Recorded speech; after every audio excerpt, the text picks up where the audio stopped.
वज़ीर जंगलात, माहौलियात और जंगलात कोंडा सुरेखा ने कहा कि हम सब की जिम्मेदारी है कि हम आने वाली नस्लों के लिए रहने के काबिल माहौल फराहम करें।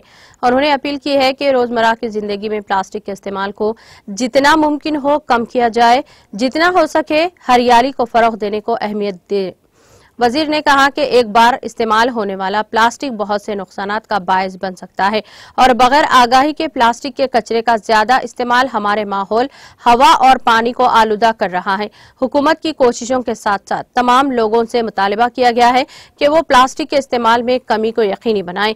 अपने सेक्रेटेरिएट ऑफिस के अलावा उन्होंने अपनी रिहाइश गाहों में सिंगल यूज प्लास्टिक को ज्यादा से ज्यादा कंट्रोल करने का भी फैसला किया है। प्लास्टिक की बोतलों के बजाय शीशे की बोतलों या स्टील की अशिया का इस्तेमाल बढ़ाने का भी मशवरा दिया। वजीर कोंडा सुरेखा ने इस सिलसिले में एक वीडियो पैगाम जारी किया।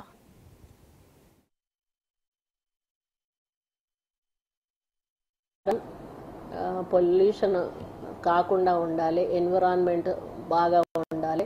ఎన్విరాన్మెంట్ బాగున్నప్పుడే మనం కూడా ఆరోగ్యంగా ఉంటాము.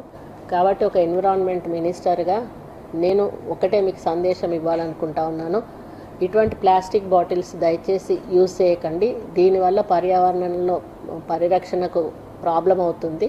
మనం ఆరోగ్యంగా ఉండాలి, మన పిల్లల ఆరోగ్యంగా ఉండాలి, మన భవిత ఆరోగ్యంగా ఉండాలి అంటే తప్పనిసరిగా ప్లాస్టిక్ను నిర్మూలించాల్సిన బాధ్యత మనందరి మీద ఉంది. ప్రజలు ఇలాంటి సింగిల్ యూజ్ ప్లాస్టిక్ను వాడకుండా పర్యావరణ పరిరక్షణ కోసం మీరందరూ కూడా సహకరించాలని కాబట్టి దయచేసి ఎవరు కూడా ప్లాస్టిక్ బాటిల్స్ యూజ్ చేయకండి. ఇలాంటి గాజు బాటిల్స్ తీసుకోండి, అవసరమైతే గాజు గ్లాసులలో ఇలా పోసుకోండి. అంతే తప్పితే దయచేసి బాటిల్స్ వాడకండి. ఇది నా రిక్వెస్ట్. ఇది మన కోసం, మనందరి కోసం, మన భవిష్యత్తు కోసం అని తెలియజేసుకుంటూ సెలవు తీసుకుంటాం.